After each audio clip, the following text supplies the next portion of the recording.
And so a pedophile, with all due respect, they are biochemical puppets. Thus, I say to you now, you can't condemn on moral grounds pedophiles and rapists. Worldview detective. Sam Harris has been left unchallenged for too long. Are you sure about that?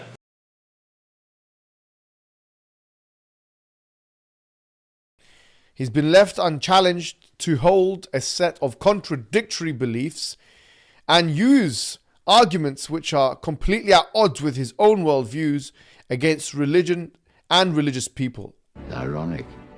And what does this person believe, and what am I really getting at? I'm talking about the fact that he believes we don't have any free will. If you believe that you have no free will, then you are not responsible for what you do. All of morality is predicated on the assumption that we have free will. If you don't have free will, I'm not responsible for what I do.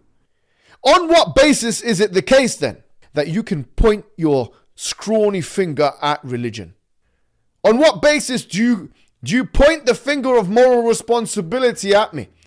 When on your worldview, everything I do is just a product, a net sum of antecedent events in the past or an uninterrupted causal chain. How do you talk about moral responsibility if there is no free will? My answer to that is, if I say to someone, don't chop off your ear, and that leads them to not chopping off their ear, that could have all been determined, but we don't know it. So I just say these things that will prevent something. And if I say to someone, shame on you for doing that, and if that shame causes someone not to do something, that's a good thing for society. So we still give people shame. We still give people praise when they do something good, even though it could be true that all that was determined down the line, but we just don't know what is determined down the line. So we basically act like we're free. And again, this is the same thing that Calvinists say when they talk about we don't know who's saved and who's lost. So we still witness, we still evangelize, because God might use that.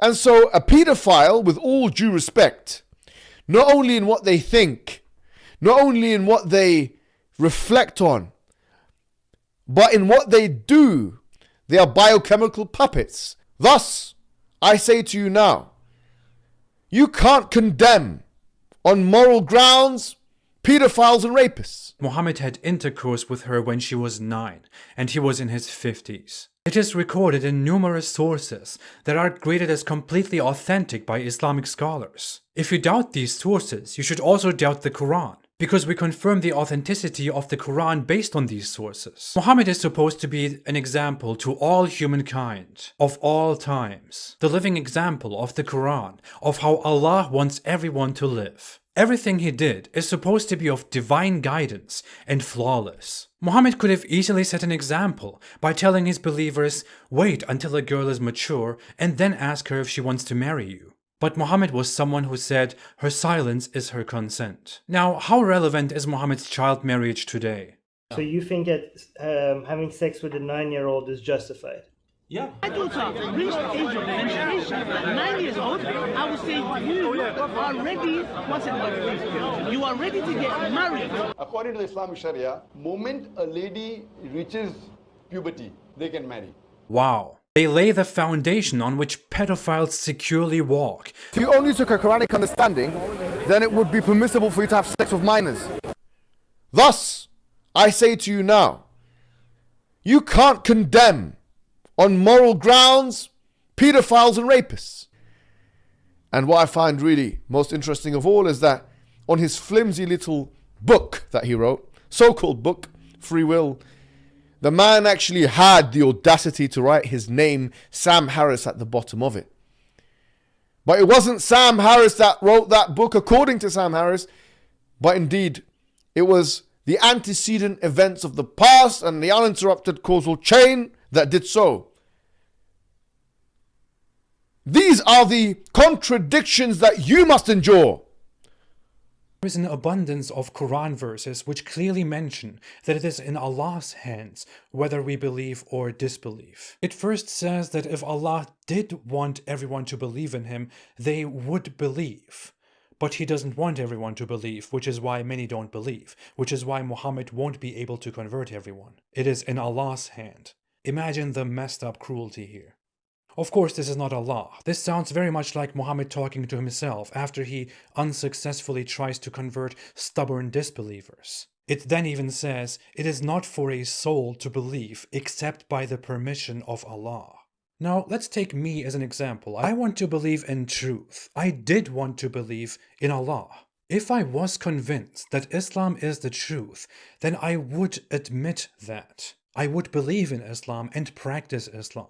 I did believe, but after much honest questioning and thinking, I concluded that Islam can't be true, that I can no longer believe that it is true, because it doesn't make sense. Yet, according to this verse, I can't believe without Allah's permission. What that means is that Allah does not allow me to believe in Him. There is not much that I can do. But the Quran also says that Allah created life and death to test humans. And the Quran repeatedly complains about why people won't just believe in order to go to heaven, and that just seems very unfair.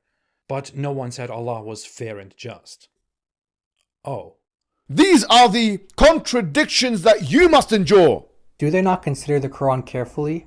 Had it been from other than Allah, they would surely have found therein much contradictions. Or, as Muhammad Hijab puts it, I would say that as a critical thinker, coming to a book that claims to be from God, the first thing that we expect is there not to be any contradictions in the book. Because contradictions usually entail falsehood, right? Yep. In fact, I was watching a debate between him and Daniel Dennett, wherein which he actually said that he receives emails what people feel they have libertarian free will, and when the emails come from them saying that they have been psychologically destabilized by his worldview. And this really shows you that not only is your worldview, is it inconsistent with the subsequent moral claims that you make, but it's destroying the lives of the people who follow you psychologically and ironically from a welfare perspective as well. I mean, I actually tried to kill myself because of my Islamic beliefs at some point.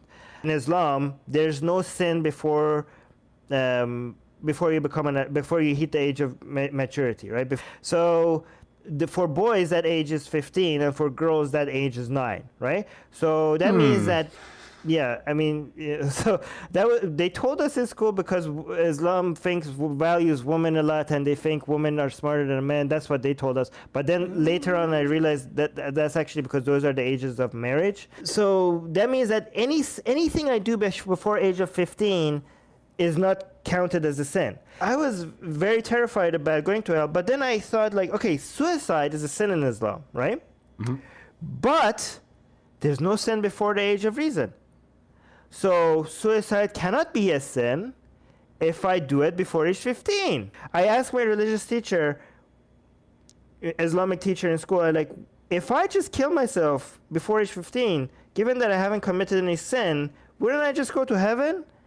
And he said, yes, all children who die will go to heaven, but because you didn't earn heaven, you will go to the lowest part of heaven. Oh, sub-heaven is better than hell. That's what I said. I'm like, I don't give a shit which part of heaven. I will take a parking lot for eternity as long as that guarantees me not burning. So I jumped out of the window of my school. I broke both my legs. I broke my left arm. I fractured my back. I was in a wheelchair and my bed for 7 months. The only reason why I didn't try that again is because I saw my dad cry for the first time. I saw my mom collapse on the floor in the hospital.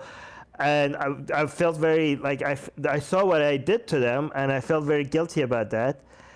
So I was like, okay, I'm not doing that again. But honestly, if I saw myself back then today, because me becoming an atheist is exactly what I was afraid of. If I knew I was going to become an atheist, I would have tried a million. Yeah, you're going to hell now. Whoops. I don't want to over-victimize myself. I had it pretty easy compared to a lot of ex-Muslims out there. But, I mean, the stories I hear is insane. And this really shows you that not only is your worldview, is it inconsistent with the subsequent moral claims that you make, but it's destroying the lives of the people who follow you psychologically and ironically from a welfare perspective as well. So I say, stop the shenanigans. You are a fraud. And I don't want to hear anything of a semblance of a moral kind of attack or interrogation that you may bring to any religion ever again. Broader point is all this free will talk. Even if there is an immaterial soul, you still got miles and miles of road to walk before you equate a soul to the God of the Bible. But since it's so tough for them to defend Christianity historically and empirically with miracles and so forth, because they can't do miracles, repeat miracles, at least once every 5 years or something, they have to resort to things like philosophical arguments or big issues like libertarian free will, immaterial souls.